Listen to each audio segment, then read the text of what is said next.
தலைப்பு செய்திகள். தேசிய QR கொடுப்பனவு விழிப்புணர்வு திட்டம் இன்று ஆரம்பம். சட்டவிரோதமாக எரிபொருள் சேமிப்பு, நாடளாவிய ரீதியில் 31 பேர் கைது. சீனாவில் இருந்து இலங்கைக்கு எரிபொருள் கப்பல். வைத்தியர்களின் போராட்டம் அடிப்படையற்றது, முரண்பாடு இருந்தால் நீதிமன்றம் செல்லுங்கள், சுகாதார அமைச்சர் வேண்டுகோள். ஈரானில் சுட்டு வீழ்த்தப்பட்ட அமெரிக்க விமானம், விமானி மீட்பு. விரிவான செய்திகள். இன்று முதல் நடைமுறைக்கு வரும் வகையில் 5000 ரூபாய் வரையிலான அனைத்து லங்கா QR பரிவர்த்தனைகளுக்காகவும் வர்த்தகர்களிடம் வசூலிக்கப்படும் சேவை கட்டணம் முழுமையாக நீக்கப்படுவதற்கு நிதி நிறுவனங்கள் நடவடிக்கை எடுத்துள்ளன. சிறிய அளவிலான வியாபாரிகள் எவ்வித மேலதிக செலவுமின்றி டிஜிட்டல் கொடுப்பனவுகளை ஏற்றுக்கொள்வதற்கு வாய்ப்பளிப்பதே இதன் நோக்கம் என ஜனாதிபதி ஊடக பிரிவு விடுத்துள்ள அறிக்கையில் தெரிவிக்கப்பட்டுள்ளது. நாட்டின் டிஜிட்டல் பொருளாதாரத்தில் ஒரு புதிய மைல்கல்லை அடையும் வகையில் தேசிய QR கொடுப்பனவு விழிப்புணர்வு திட்டம் ஜனாதிபதி அனுரகுமார திசாநாயக்க தலைமையில் இன்று அதிகாரப்பூர்வமாக ஆரம்பித்து வைக்கப்பட உள்ளது. இலங்கையை நாணயத்தாள்கள் மற்றும் சில்லறை காசுகளின் பயன்பாடு குறைந்த பொருளாதாரத்தை நோக்கி இட்டுச் செல்வதே இதன் பிரதான நோக்கமாகும். தற்போது இலங்கையில் வலுவான டிஜிட்டல் நிதி உட்கட்டமைப்பு வசதிகள் காணப்படுவதுடன் வயது வந்தோரில் 89% வங்கி வசதிகளை கொண்டுள்ளனர். ஒரு காலாண்டில் 6.3 டிரில்லியன் ரூபாய் பெறுமதியான 68 மில்லியன் பரிவர்த்தனைகளை மேற்கொள்ளும் CEFTS கட்டமைப்பும் 20க்கும் மேற்பட்ட நிதி நிறுவனங்களின் ஒத்துழைப்புடன் 4,50,000 வர்த்தக நிலையங்களில் ஏற்றுக்கொள்ளப்படும் லங்கா QR கட்டமைப்பும் தற்போது செயற்பாட்டில் உள்ளன. எவ்வாறாயினும் பொருளாதாரத்தில் இன்னும் 1.48 டிரில்லியன் ரூபாய் பெறுமதியான நாணயத்தாள்கள் புழக்கத்தில் உள்ளதுடன் 2025ஆம் ஆண்டின் 3வது காலாண்டு வரை லங்கா QR ஊடாக மாதம் ஒன்றிற்கு சுமார் 3,95,000 ரூபாய் பெறுமதியான மிக குறைந்த அளவிலான பரிவர்த்தனைகளை இடம்பெற்றுள்ளன. இந்த இடைவெளியை குறைப்பதற்காக இன்று ஆரம்பமாகும் திட்டத்தின் கீழ் விசேட உத்திகள் நடைமுறைப்படுத்தப்பட உள்ளன.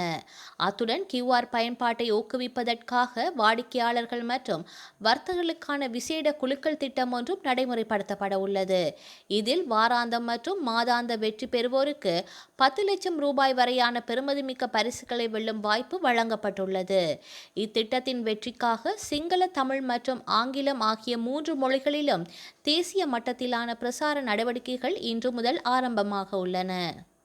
நாட்டில் நிலவும் எரிபொருள் நெருக்கடியை பயன்படுத்தி சட்டவிரோதமான முறையில் எரிபொருளை சேமித்து வைத்திருந்த 31 சந்தேக நபர்களை போலீசார் கைது செய்துள்ளனர்.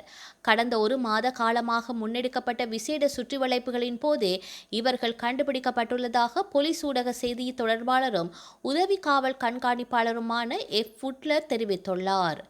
இந்த சோதனைகளின் போது 47,006 லிட்டர் டீசல், 2,668 லிட்டர் பெட்ரோல் மற்றும் 2,706 லிட்டர் மண்ணெண்ணெய் உட்பட 52 லிட்டருக்கும் அதிகமான எரிபொருள் காவல்துறையின் கட்டுப்பாட்டிற்குள் கொண்டுவரப்பட்டுள்ளது.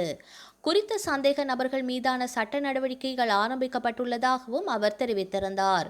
மேலும் அதிகரித்து வரும் எரிபொருள் நெருக்கடிகளுக்கு மத்தியில் சட்டவிரோதமாக எரிபொருளை பதுக்கி வைத்து பொதுமக்களை சிரமத்திற்குள்ளாக்கும் சந்தேக நபர்களை குறிவைத்து முன்னெடுக்கப்பட்டுள்ள இந்த நடவடிக்கைகள் காவல்துறை தலைமை ஆய்வாளரின் வழிகாட்டுதலின் பேரில் முன்னெடுக்கப்பட்டுள்ளதாக தெரிவிக்கப்பட்டுள்ளது.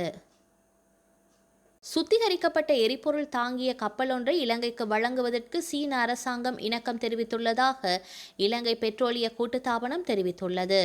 இது தொடர்பில் இன்று விசேட கலந்துரையாடல் ஒன்று நடைபெற உள்ளதாக இலங்கை பெட்ரோலிய கூட்டுத்தாபனம் குறிப்பிட்டுள்ளது. இந்த கலந்துரையாடலின் போது இலங்கைக்கு வழங்கப்பட உள்ள எரிபொருள் வகை மற்றும் சம்பந்தப்பட்ட கப்பல் நாட்டை வந்தடையும் திகதி ஆகியன தொடர்பில் இறுதி இணக்கப்பாடு எட்டப்பட உள்ளதாக தெரிவிக்கப்பட்டுள்ளது. பயிற்சியை நிறைவு செய்த வைத்தியர்களுக்கான நியமன முறைமையை எதிர்த்து அரச வைத்திய அதிகாரிகள் சங்கம் முன்னெடுத்துள்ள வேலைநிறுத்த போராட்டம் எவ்வித அடிப்படையும் அற்றது என்று சுகாதார அமைச்சர் நலிந்த ஜெயதிச தெரிவித்துள்ளார். இது தொடர்பில் ஊடகங்களிடம் அவர் மேலும் கூறுகையில், நியாயமான காரணங்களுக்காக வேலைநிறுத்தம் முன்னெடுக்கப்பட்டால் அது குறித்து பேச்சு நடத்த முடியும். ஆனால் தற்போது முன்னெடுக்கப்படும் இந்த போராட்டமானது தேவையற்றது.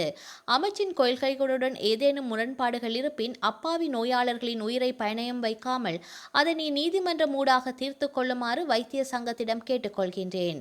வைத்தியர்கள் அரசு சேவையில் இணைத்துக் கொள்வதற்கான விண்ணப்ப கால அவகாசம் சனிக்கிழமை நண்பகல் 12 மணியுடன் நிறைவடைந்தது. இந்த கால அவகாசம் எக்காரணம் கொண்டு மேலும் நீடிக்கப்பட மாட்டாது. குறிப்பிட்ட நேரத்திற்குள் விண்ணப்பிக்க தவறிய வைத்தியர்களுக்கு அரசு வைத்தியசாலைகளில் பணியாற்றும் வாய்ப்போ அல்லது அதற்கான ஊதியமோ வழங்கப்பட மாட்டாது என்பதில் அரசு உறுதியாக உள்ளது என்று அமைச்சர் நலிந்த ஜெயதிச திட்டவட்டமாக தெரிவித்தார். அமைச்சரின் இந்த அதிரடி அறிவிப்பு மற்றும் வைத்தியர்களின் தொடர் பணிப்புறக்கணிப்பு காரணமாக சுகாதாரத்துறையில் நிலவும் நெருக்கடி மேலும் தீவிரமடைந்துள்ளது. இதனால் அரசு வைத்தியசாலைகளுக்கும் சிகிச்சை வரும் நோயாளர்கள் பெரும் தவிப்புக்குள்ளாகியுள்ளமை குறிப்பிடத்தக்கது.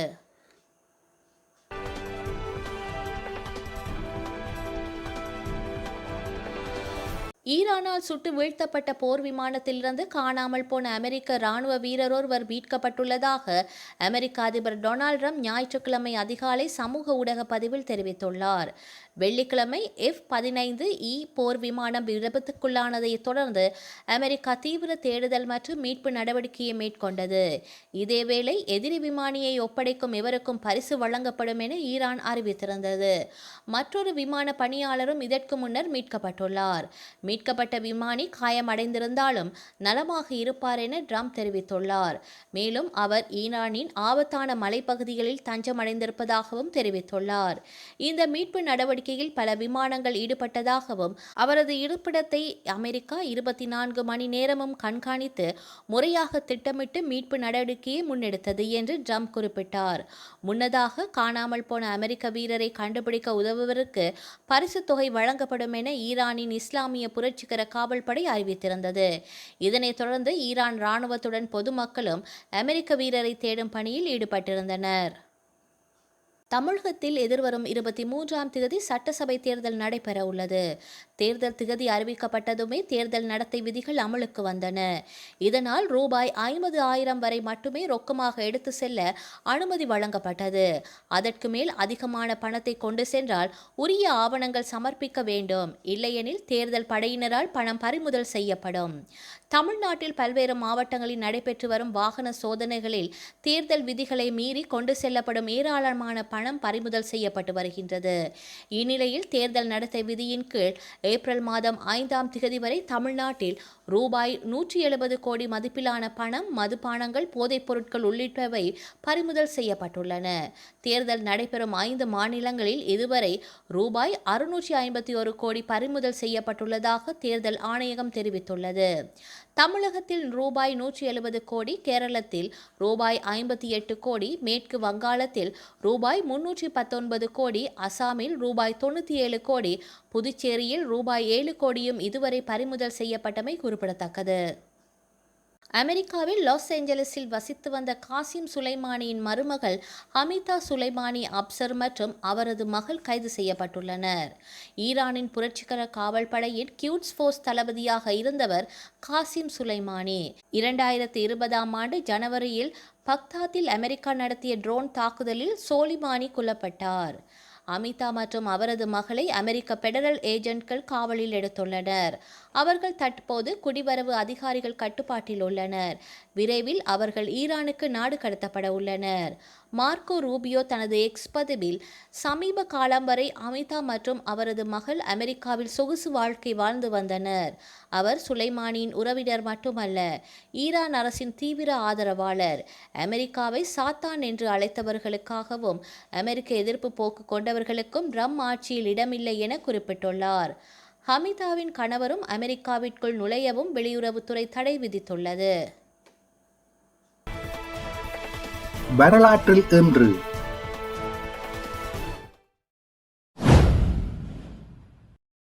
1930 மகாத்மா காந்தி தனது புகழ்பெற்ற உப்பு சத்தியாகிரகத்தை முடித்து வைத்து கையளவு உப்பை எடுத்து இதனுடன் நான் ஆங்கில பேரரசின் அடித்தளத்தை அசைக்கிறேன் என அறிவித்தார். 1968 அமெரிக்காவின் இண்டியானா மாநிலத்தில் இடம்பெற்ற இரட்டை குண்டு வெடிப்புகளில் 41 பேர் கொல்லப்பட்டனர், 150 பேர் காயமடைந்தனர். 1979 நேபாளத்தில் மன்னராட்சிக்கு எதிராக மாபெரும் மாணவர் போராட்டம் ஆரம்பமானது.